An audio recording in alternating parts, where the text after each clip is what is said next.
ชีวิตประจำวันพี่น้องนี่แหละตอนเช้าก็เกลือเป็ดเกลือไก่พี่น้องเอ้ยนี่อาชีพประจำวันของบ่าวนอม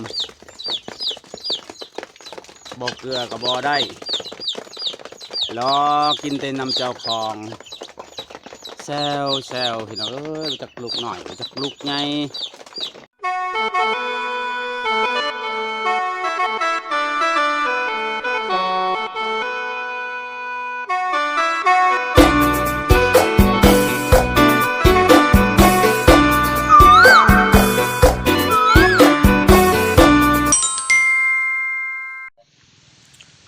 สบายดีหรือว่าสวัสดี FC ฮดสุมงสุบอนเด้อบ่ว่าในและต่างประเทศก็ยินดีเข้าสู่ซ่องบ่าวนอมคือเก่าคือเดิมพี่น้องมื้อนี้กับบ่าวนอมสิอัปเดตวิถีชีวิตของบ่าวนอมแต่ละมื้อแต่ละวันบ่เคยอัปเดตให้พี่น้องเบิ่งจักเทื่อพี่น้องมื้อนี้คือว่าวันแรกที่บ่าวนอมที่ว่าถ่ายคลิปหรือว่าอัปเดตให้พี่น้องเบิ่งว่าชีวิตประจำวันของบ่าวนอมเฮ็ดหยังแน่พี่น้องต้องไปเบิ่งไปชมน้ำกันพี่น้องถ้าผู้ใดได้เบิ่งได้ชมแล้วก็อย่าลืมกดไลค์กดแชร์หรือว่ากดติดตามช่องบ่าวนอมพามวลคือเก่าคือเดิมเพื่อบ่พลาดในการถ่ายคลิปให้พี่น้องเบิ่งคือเก่าคือเดิมพี่น้องไปบ่ต้องซักษาชีวิตละต้องไปเบิ่งไปชมนำกันว่าชีวิตประจำวันของบ่าวนอมเฮ็ดจังใดแต่ละมื้อแต่ละวันพี่น้องไปเลยว่าตอนนี้บ่าวนอมก็จะนึ่งข้าวปุ๊บหดผักหดหญ้ายามเช้าเก็บผักดอกแคหลายสิ่งหลายอย่างพี่น้องไปเบิ่งนำกันว่าเฮ็ดหยังเฮาก็ตอบบ่ถูกต้องไปเบิ่งไปชมนำกันที่ได้หูได้เห็นพี่น้องไปเลยว่าเห็ดอย่างแน่แต่ละมือพี่น้องตอนนี้ก็บ่าวนอมนึ่งเข่าอยู่พี่น้องอาชีพประจำวันเลยพี่น้องเด้อนึ่งเข่าอยู่อย่างบดชุกพี่น้องนึ่งเข่าอยู่พี่น้องนี่แหละคนโสดชีวิตประจำวันของบ่าวนอมได้พี่น้องเด้อประมาณนี้พี่น้องพี่น้องตอนนี้บ่าวนอมก็สิช่วยเข่าแล้วพี่น้องนี่นี่ประมาณนี้พี่น้องเขาสุกแล้วก็จะช่วยเขาเด้อพี่น้องเด้อเบอร์เธอเขาไม่พี่น้องประมาณนี้เด้อพี่น้องเด้อนี่อาชีพประจำวันตอนเช้านึ่งเขานึ่งน้ำคนโสดพี่น้องบ่ได้ง่ายสำหรับเป็นคนโสดนี่เด้อพี่น้องเด้อยากโอ้โหทุกอย่างครับพี่ชอบบ่เฮ็ดบ่ได้กินพี่น้องบ่คือเฮามีครอบครัวเฮาบ่เฮ็ดเฮาบ่ได้เฮ็ดกับลูกเมียเพิ่นเฮ็ดให้กินพี่น้องเฮาว่าสบายดีกว่าพี่น้องนี่แหละพี่น้องเอ้ยบ่ได้มีคนเอาก็ฮิบเอาเด้อพี่น้องเด้อลูกเมียนี่พอได้อยากสบายในจังหน่อยจะได้แบ่งภาระเบียดงานเนาะประมาณนี้พี่น้องโสดหรือว่าได้ง่ายนี่แหละพี่น้องพอได้อยากสบายก็มีอยู่ครอบครัวทำมามันง่ายกว่าครอบครัวแต่ก็พอไปได้พี่น้องมันแบ่งภาระเบียดงานเจ้าเห็ดค่อยเห็ดพี่น้องต้องได้เห็ดลายยางถ้าเขามีครอบครัวเนาะนี่แหละพี่น้อง ทำวายูเป็นโซดเรียบร้อยพี่น้องเขาเนี่ยห่อนร้อยพี่น้องเรียบร้อยพี่น้องอาชีพประจำวัน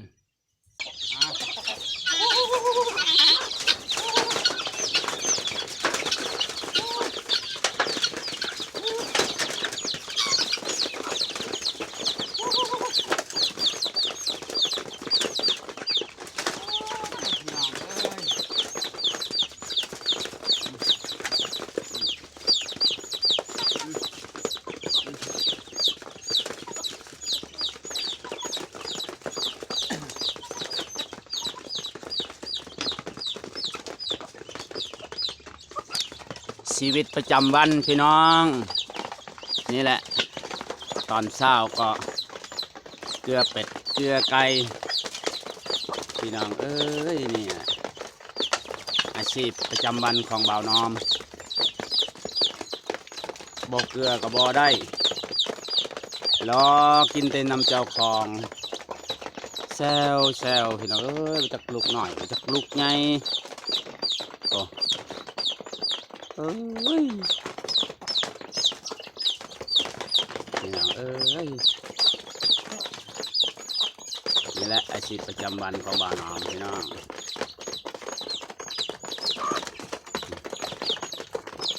มีแต่ไก่ซนมีแต่ไก่ตีเด้อพี่น้องเด้อนะ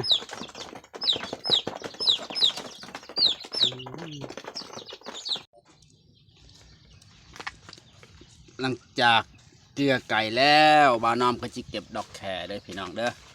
นี่แหละพี่น้องดอกแครปลากำลังร่วงพี่น้องดอกแครปลาร่วงยามเสาร์เด้อพี่น้องเด้อ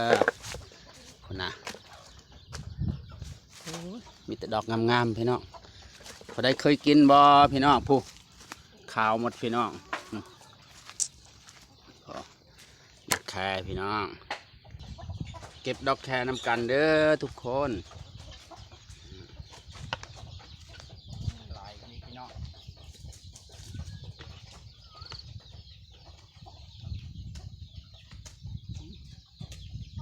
กินแต่มดพี่น้อง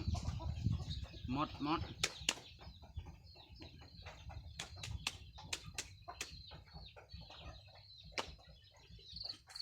เก็บดอกแครปลาได้พี่น้องเด้อ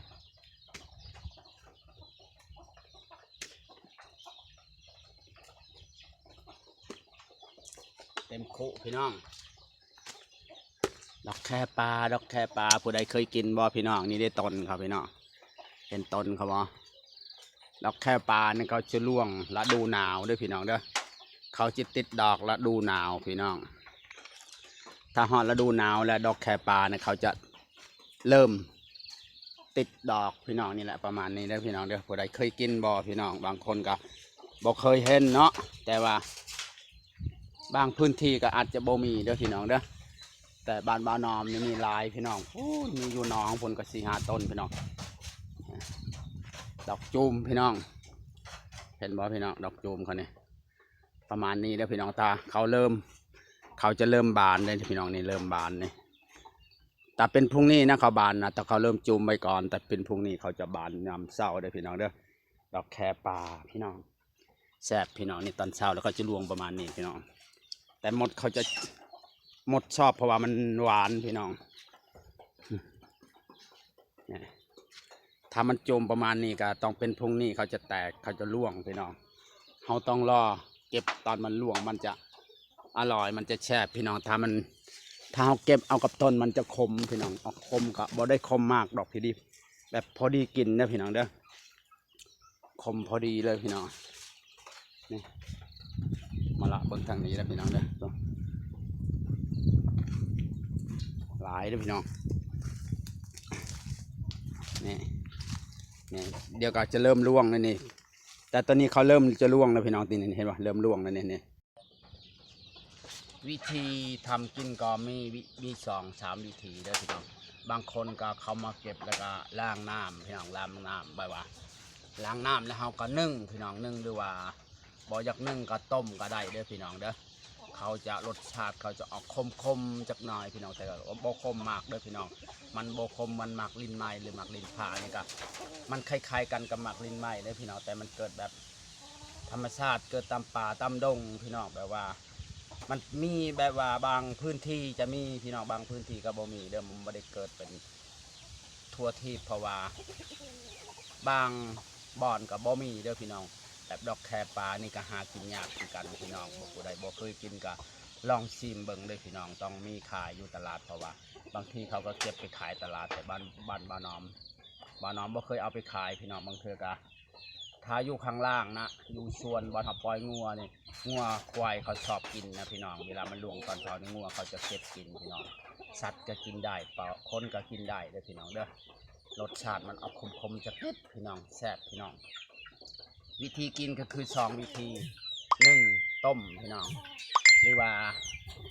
สิเฮ็ดแบบว่า มีกบมีเขียดด้วยพี่น้องเขาจะสับแล้วก็ปรุงเรียบร้อยแล้วก็ยัดพี่น้องเขายัดประมาณสมมติเขาแบบเฮ็ดให้พี่น้องเบิ่งเด้อทุกเราสับแล้วเขาจะยัดแบบนี้พี่น้องยัดแบบซี่พี่น้องยัดเข้าแบบน้ำโพแล้วครับก็ม้วนเข้าไปซี่เดียวม้วนเข้าไปซี่เด้อพี่น้องเด้อม้วนเข้าไปนี่นะม้วนเข้าที่ว่าอันนี้มันทำม้วนเข้าปิดแบบว่าปิดไว้ที่ว่าเนื้อกบเขียดกลัวมันล่วงพี่น้องกลัวมันล่วงออกเลยก็เขาก็จะนึ่งพี่น้องเขาก็นึ่งเป็นดอกแล้วขายพี่น้องอันเดียวเขาขาย5,000 กีบเลยพี่น้อง5,000 กีบนะบางพื้นที่5,000 กีบพี่น้องมันก็ถ้าผู้ใดขยันเฮ็ดนะขายได้พี่น้องแซ่บรสชาติเขาจะอร่อยพี่น้องครับบางคนบ่ค่อยได้เฮ็ดพี่น้องบางบอนก็เคยขายพี่น้องแต่บ้านน้องบ่เคยเฮ็ดพี่น้องมีแต่ว่าเก็บมาก็มีแต่นึ่งกับต้มแล้วก็กินกับป่นกบป่นเขียดพี่น้องแจ่วปูแจ่วปลาพี่น้องเด้อแซ่บพี่น้องหรือว่าบ่มียังกินก็มีปลาหรือว่าปลาแดกแซ่บพี่น้องก็กินได้พี่น้องเพราะว่าเอานึ่งสุกเลยกินเลยพี่น้องโอ้สุดยอดพี่น้องความแซ่บเนี่ยก็ต้องพูดถึงพี่น้องบ่ได้กินต้องสัตว์หาบ่าวนอมเด้อถ้าจะกินเด้อบ่าวนอมจะไปส่งให้ถ้ามันอยู่ใกล้แถวนี้เนาะพี่น้องเต็มคู่น้อยพี่น้องดอกแค่ปลาพี่น้องนี่แหละประมาณนี้ผู้ใดอยากกันคอมเมนต์หาบ่าวนอมเด้อพี่น้องเด้อบ่ได้กินง่ายแต่ก็บ่ได้กินยากก็แม่นบางพื้นที่มันก็ยากมันบ่มีพี่น้องมีแต่เฉพาะเป็นป่าเป็นดงพี่น้องแต่บางพื้นที่ก็ยากคือกันเด้อพี่น้องเด้อสำนี้เลยพี่น้องเด้อที่ว่าของอยู่ของกินแบบบ้านเฮาพี่น้องเดี๋ยวบ่าวนอมสิทำวิธีกินมากินจังไดมื้อนี้บ่าวนอมสิต้มเลยพี่น้องเด้อสิต้มแล้วก็สิจำแจ่วกบแจ่วคิดหรือว่าบ่มีหยังกินแล้วก็จำปลาแดกก็ได้เด้อพี่น้องตอนนี้ก็บ่าวนอมสิมาเปิดน้ำเด้อพี่น้องเด้อเปิดน้ำหดผักพี่น้องหลังจากนึ่งข้าวนึ่งน้ำเกลือเป็ดเกลือไก่แล้วก็บ่าวนอมเขาจะเปิดน้ำลงจากแท่งนี่มาหดผักหดหญ้าเด้อพี่น้องนี่วะบอดเปิดก็ประมาณนี้พี่น้องสปิกอันนี้สวิกเปิดอยู่นี่อันนี้เขาเอิ้นว่าหยังสปริงเกอร์เขาจะเปิดสปริงเกอร์แล้วแต่ไม่ได้ใช้สปริงเกอร์เด้อพี่น้องเด้อบอดเปิดน้ำเนี่ยไปหดน้ำทางพุ่นพี่น้องหดผักหดหญ้าเนี่ยประมาณนี้พี่น้องบ้านน้องก็ปลูกผักในสวนนี่พี่น้องแต่ปลูกบ่หลายปลูกกินเด้อพี่น้องเด้อเขาจะปล่อยใช้ยางจะฉีดก็ฉีดเลยนะนี่ปลูกพอได้กินพอได้ใช้ปนกบปนเขียดปนปูปนปลาพี่น้องที่อันนี้เบี้ยมะม่วงนะพี่น้องเด้อบ่าวน้อมเพาะพันธุ์เบี้ยมะม่วงที่ว่าเอาไว้เสียบยอด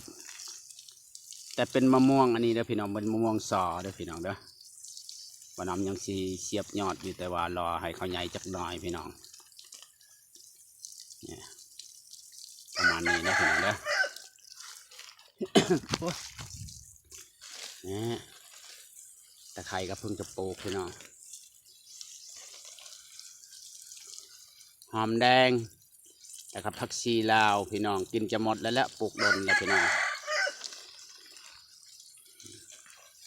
ประมาณนี้พี่น้องแล้วก็ตะไคร้เพิ่งก็ปลูกใหม่ปลูกพอได้กินไม่ต้องซื้อเวลาอยากเห็ดอยู่เห็ดกินปนกบปนเขียดก็ลงไปเก็บเอาหอมแดงพี่น้องแซ่บพี่น้องอันนี้ครับใบสะพูพี่น้องหรือว่าบ้านเฮาเอิ้นว่าผักอีเลิศเด้อพี่น้องบ้านน้อมก็ฮดทุกมือเด้อพี่น้องเด้อปลูกใส่ต้นมักมี่นะครับมีประโยชน์คือกันเด้อพี่น้องเด้อเวลาปลูกมักมี่ก็ต้องปลูกผักปลูกหญ้าใช้โคนใช้ต้นครับพี่น้องนี่ประมาณนี้พี่น้องเวลาเฮาฮดผักฮดหญ้านี่ฮดผักนี่มักมี่ก็ได้กินน้ำกินในนำเด้อพี่น้องเด้อนี่ก็ดีอีกอย่างหนึ่งเนาะมักมี่ก็โอ้โหพี่น้องเบิ่งโฟกินตลอดปีพี่น้อง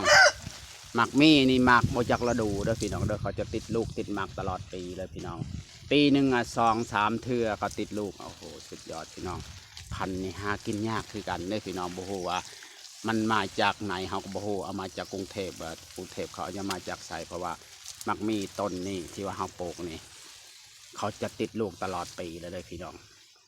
บ่วักยามแรงบ่จักยามพ้นได้กินตลอดพี่น้องประมาณนี้เอาทีหลักไปหดผักอีกส่วนหนึ่งเด้อพี่น้องเด้อ นี่ต้นนี้ก็ปลูก2 ต้นที่ใบชะพูเด้อพี่น้องเด้อหดน้ำเขาก่อนบ่ได้หด2 มือเลยพี่น้องเขาจะเริ่มเหี่ยวเลยเนี่ยเบิ่งนี่ต้นน้อยๆเนี่ยเบิ่งมีพี่น้องผู้ยากติดลูกจากข้างล่างยุดยันต้นยันปลายเลยพี่น้องนี่อาชีพประจำวันมานอมกับประมาณนี้เลยพี่น้องเด้อเดี๋ยวไปลากไปหดผักก่อนพี่น้องนี่ก็ชวนผักที่ว่า เป็นผักกาดใหญ่เด้อพี่น้องผักกาดตีนช้างหรือผักกาดอีกอย่างแต่ยังไม่ได้ขยายมานองกะกาเบียไว้นี่อยากเดียวจะขยายพี่น้องน่าจะเป็นตอนแรงมันนี้เนาะมานองจะขยายใช้นานนี่แหละพอได้กินพี่น้องนี่ว่าหดกับบอได้ยากเลยพี่น้องเด้อหลักใส่ยางไว้แต่บ้านน้องก็ติดสปริงเกอร์แล้วพี่น้องแต่ว่าบ่ได้เสียบสปริงเกอร์มาลองเสียบเบิ่งก่อนเด้อพี่น้องว่าเป็นจังใดพี่น้องว่าน้องจะเสียบสปริงเกอร์เบิ่งว่าใช้ได้บ่สปริงเกอร์รอรุ่นพี่น้องว่าได้เห็นบ่พี่น้องเนี่ยแบบง่ายๆเลยพี่น้องถ้าบ่อยากหดก็ใส่สปริงเกอร์แบบนี้เลยเด้อพี่น้องเด้อนี่สังกะสีที่ปะไว้หั่นเพราะว่าตอนเรากาใหม่เราก็กบไปพี่น้องเพราะว่าไก่เขาซะเนี่ยวิธีง่ายพี่น้องปลูกผักปลูกหญ้าเด้อวิธีง่ายๆพอได้อยากง่ายก็นี่แหละพี่น้องเดี๋ยวเราจะขยายผักเราจะเปิดแบบสปริงเกอร์แบบนี้เลยพี่น้องอ่ะมันนี่กับบ่มียังเลยพี่น้องเด้อให้เบิ่งซ้ำนี้เด้อนี่วิธีง่ายพอได้ว่าบ่มีเวลาหดผักหดหญ้าก็เฮ็ดแบบบ่าวนอมนี่เด้อง่ายที่สุดพี่น้องสบายว่าพี่น้องสุดยอดพี่น้องผู้ใดบ่มีเวลาก็เฮ็ดแบบนี้เด้อ